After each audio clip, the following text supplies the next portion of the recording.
Boruto episode 38, Formation of the Three-Man Squad. Definitely a good episode. I'm really excited for the next one, but we'll talk about that at the end. But this is a pretty fun episode. It was a simple episode. All the teams kind of formed together. They, basically do what we expected them to do. It's pretty much exactly what I thought they were going to do, which was these are the three characters that we always end up seeing together. Those are your three-man squads. I would have loved it if they did make it a part of the story. Like I mentioned in the last episode, it would have been really cool if they changed how the three-man squads form up, and it was based on the characters, how they already interacted, because Shikacho Trio was always together anyway. Like I mentioned, we saw Metal Lee, Denki, and Iwabe. They were always together as a team, and some of the, lesser-known characters, and it just made perfect sense. It was like, that would be a cool way for them to change it within the realm of the story. I thought that would have been really sweet, but pretty normal. It was just like these characters are together. We did get to see a lot of new costumes, which I thought was very interesting. A lot of the kids never really got focused. Like even when they had like the panning shot, there's specifically like one girl who had like her hair tied up in like a long ponytail. I was like, I don't remember ever seeing this character. Like she may have been in like a different jacket because they had Denki and Iwabe. They changed costumes, which I thought was interesting. Denki's I thought was pretty cool. Like their outfits fairly match what they're already wearing anyway. But Denki had, it was almost kind of like a Boy Scout outfit. The only thing I didn't like was kind of like the ascot sort of deal. He had, like Fred from Scooby-Doo.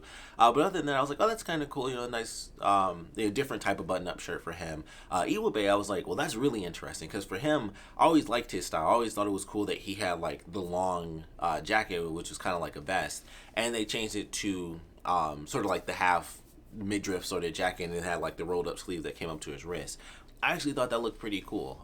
It's hard to tell because it was, it's just the first episode with him in that. So I was like, I don't know if I like that more. It was definitely a cool design. It wasn't something where I was like, I don't like that. So I don't know if I like it more than what we've seen him wear throughout the rest of the series so far. But I thought it was cool. I was like, okay, that's a change for his character, just like Denki. But I thought Iwabe's looked even cooler because with Denki's, his was so similar to his regular outfit. It was just a button-up shirt instead of like a jacket. That was really like the only difference, and he added like the ascot. So there were like more lines because he had like a pocket or something. But I was like, this is pretty much exactly the same. But for Iwabe, it's the same style, or at least same color, but it was a huge difference because like the shirt was like a short sleeve. Like his outfit always went from head to toe pretty much, like going from his shoulders with the long jacket all the way down. That was like his style, and it was like, oh, that's really weird to see him in like a short jacket sort of deal. So I was like, oh, that's kind of cool. It's interesting that they kind of up the design. Sumini, same thing. She has like kind of like another type of sailor sort of outfit. I like her original outfit better for sure. I was like, something about the one that she had, I was like, I just don't like the design as much. And I think it was a little bit brighter. I felt like it was closer to pink than it was to purple, like her other outfit. So I was like, I like her other outfit a bit more, but it wasn't like a huge deal. I don't even know if the other girls' outfits changed. Now that I think about it, I'm pretty sure they did. The character who I swear I didn't know her name was Wasabi, and she was in like all green. I was like, I have to assume that was on purpose. I think her outfit was different, but like I've never paid attention to those characters, so I might have to watch like the last episode to see what everybody was wearing when they were in the actual the final part of the graduation exam. So I'm gonna have to check that out to be like, what differences were there, because I wasn't really paying attention beforehand. But a lot of the characters, if not all of them, all the side characters at least, get some pretty cool upgrades. So I was like, all right, well, that's pretty awesome. And everyone gets their teams. And then, of course, we get down to our main characters, Boruto, Sarada, and Mitsuki. And they get formed on a team. And I believe initially it was, I want to say it was Team 4 or Team 3 or something like that.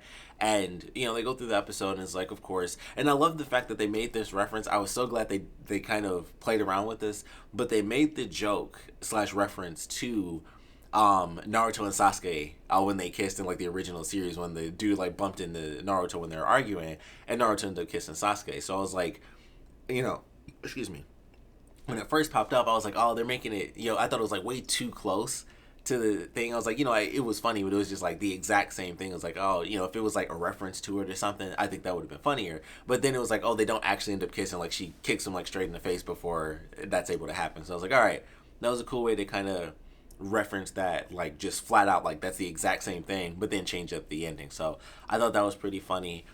We get to see Konohamaru and his friends. I can never remember the name. I want to say the girl's name is like Toei or Tone or Tonoe, something like that. So we see her, and I'm pretty sure that was their other buddy at the end as well, but they don't like show his face. I've seen him, maybe it was in the Boruto movie or something. I've seen the adult version of his character too, but we don't really get much of a focus on him. But ultimately, we go through the normal process. Boruto and Sarada don't really want to be on the team with each other, and it's like, all right, well, you can make a formal request to Naruto, to the Hokage, and he can basically rearrange the teams, which admittedly it's kind of funny. I didn't think about this, they never bring it up, but I was like, isn't it a little bit selfish to be like, I don't want to do this, and then everyone else is already like on their teams. Granted, with how they were doing it with the Inoshika thing, they wanted to switch anyway, so it would have worked. But I was like, if it's not someone that wants to switch, when they, they'd basically be like forced. Well, I mean, obviously it would be up to Naruto's discretion, and they don't do it. It was all just a ploy anyway. But it was just kind of funny. It was like, it's never brought up where it's like, that's kind of selfish, because other teams have to switch in order for you guys to switch, and it doesn't, just because you're mad doesn't mean everyone else is. I thought it was funny, but they go through the process, the natural ploy. It's like, all right, Konohamaru is going to be the team leader, but they don't want to be this team.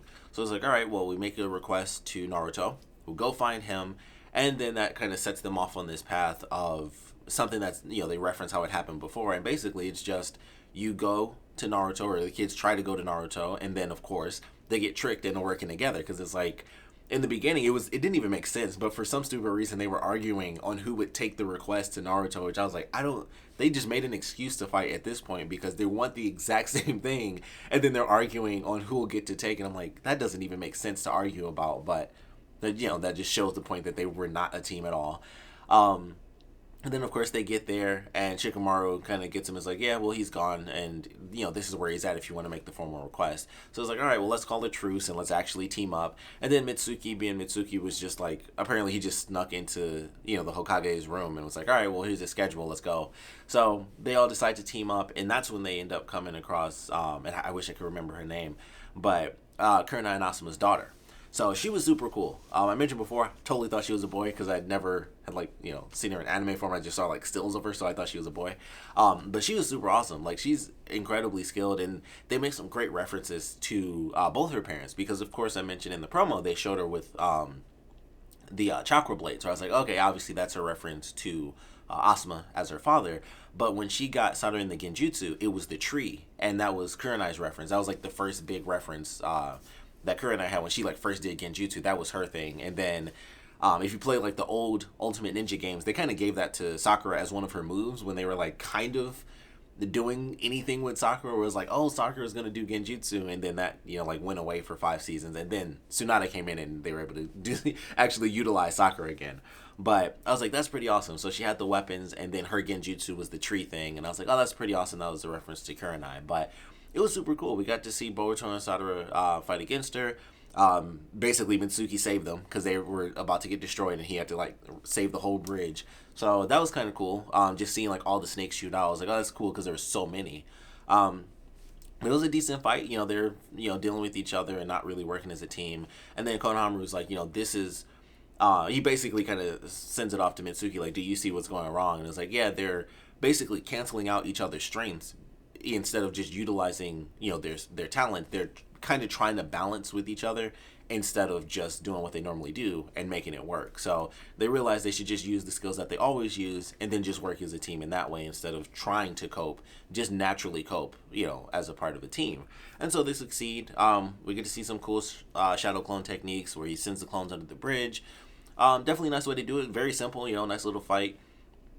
There's one scene in here before they start working as a team. There's a scene with Sadara where she's trying to use the Sharingan, and it was the funniest thing because she looked like she was about to have a stroke. The way they had it, where it was her whole face and everything, and her eyes were just huge, and she's just and her eyes were just moving, and it was a long shot. I was like, I feel like this shot is a little longer than it needs to be, and it just looked like she was coked out or something. Her eyes were just huge, and they're fidgeting because she's trying to follow their movements and move, check the movements, but Boruto's in the way. So it was the funniest little shot. Now I almost forgot that, but I just love that shot. I was thinking of using that as my thumbnail, but I was like, I'm not gonna do that. But it was definitely a funny looking shot where it was just her face, she just looked coked out, and it was just super funny to me. But ultimately they work as a team, everything works out fine. And ultimately it's oh, we were basically tricked, and it was supposed to make us work as a team, which we did. But Sarada decides that she wants to make a different request. and it's that she wants them to be considered as Team Seven, which I was like, okay, that's kind of cool. Another part of me was like, I don't know. And that mostly comes from the whole Boruto element, where the whole thing is his character is like, I don't want to be like my dad. Like he even kind of does it a little bit in the beginning when he leaves the house, which I really love that. It was like a small thing, but like Naruto was actually there, and it was like Shikamaru says like you really wanted to see him off today, so I'm like moved your schedule around and stuff so you could see him off the first day. I was like that's a cool little moment because we're leading into the Boruto movie arc. I was like, oh, that's a cool little moment where it was just a nice breakfast that they had. And it was just like, hey, you want some milk or whatever he gave him, and Boruto was like, oh yeah, and it was just like a cool little moment. So I was like, I liked it. It was just a very simple thing, but I enjoyed that. But going through and them getting to the end and the whole Team Seven deal, I was like, okay, it's kind of cool, but the whole deal with Boruto is like, I don't want to be like my dad and stuff, but it did make sense in the end where he's like, we can basically, Sadara kind of said it herself, where it was like, we'll take on the name of Team Seven and we'll be even better than you guys were. And I was like, okay, well, that's kind of a cool way to do it. And of course, Boruto would easily go along with that because it does kind of fit in line with his thing where he just wants to like be better than his dad. So I was like, all right, I can see how this plays out, and I can see it making sense at least. So I was like, all right, it kind of works. It was just like them making so many connections.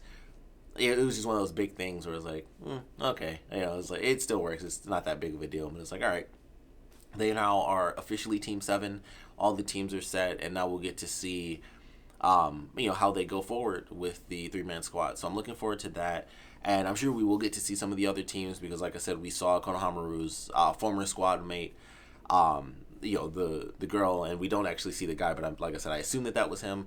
So we should be seeing their squads and how all the different teams end up working together and stuff like that. So looking forward to that. But next week is going to be super sweet because I talked about it before. And now it's officially out there because they had the episode with the parent-teacher conference stuff. Now we are getting the flashback episode that I've been looking forward to, which is Mitsuki and Orochimaru, and basically Mitsuki kind of learning his sage art, which I mentioned before when he fought up against Shino during the graduation exam.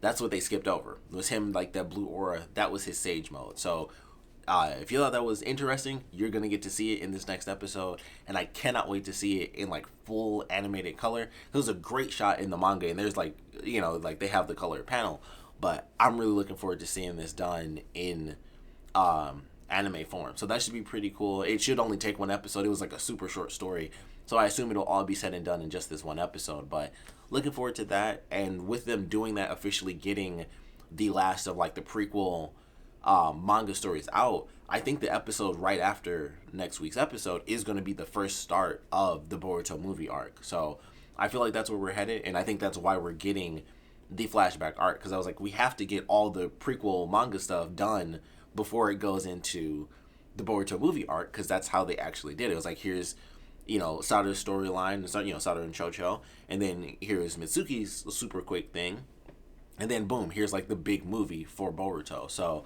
if we're getting the Mitsuki thing next week, I have to assume we're basically, we're right there. We're at the cusp of, going into the movie arc now. So that's actually pretty exciting. I am looking forward to quite a few things from that in like full anime form. Like some of the action that is done in the Boruto movie is absolutely amazing. So really looking forward to that.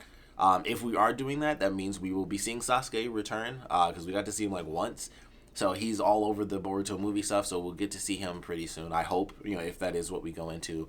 I wouldn't be surprised if we got a couple more episodes, because I'm sure we'll still see what's going on with, like I said, the other 3-man squad. So odds are we will be seeing them before we get to the movie arc. So we might have one, possibly even 2 episodes before we officially get to the Boruto movie stuff. But either way, we're definitely getting close. They're doing the final little prequel manga content and, just throwing it out there with the Mitsuki storyline next week. So really looking forward to that. I don't know if they're going to split it up. I think it's a long enough story to, like, the whole episode could be a flashback, but I'm sure there'll be something like an end cap sort of thing where it's like, here's the present day stuff that led to, them talking about that storyline. So that might be how it plays out. But either way, it'll be a really good storyline to see actually done in the anime. So I'm looking forward to that. Of course, we'd love to know what you guys thought about this episode, so please comment below. Let me know your favorite parts about it, your least favorite parts about it. And with us going into Mitsuki's story arc, and basically being at this point super super close to the Boruto movie stuff. What do you guys want to see before we get to the Boruto movie arc? Because I'm sure we'll get some episodes, but I would love to know what you guys would be interested in seeing before that basically kicks off like where the manga truly picks up at. Like now we're getting to the point of everything now you can read from the manga, or at least after the next couple of episodes everything will have been done in the manga. So that's basically where we get into now. So I would love to know what you guys would want to see added, or just touched on at least a little bit before we get into like the full-on manga storyline. For me, it's just seeing a little bit more of the other three-man squads. Like just one episode. I don't need like another mini 3-episode arc. Just do the next week's episode for Mitsuki, one episode showing off the other three-man squads, and then maybe do a little montage like, all right, this is how the teams have been training over the past couple of weeks or whatever. Just skip through all that, cool, and then we go into the Boruto stuff. So I'd be fine with that. Just one cool episode showing off all the squads and all the different leaders that they have. So that's what I want to see. Just one good episode on that. Other than that, I'm ready to get into the Boruto movie arc, and that's pretty much it. Like I'm ready to get into it. But like I said, would love to know what you guys would like to see before they officially get to the Boruto movie stuff. And of course, like I said, I want to know what you guys thought about this episode in general. So please comment below, let me know, and thanks for watching.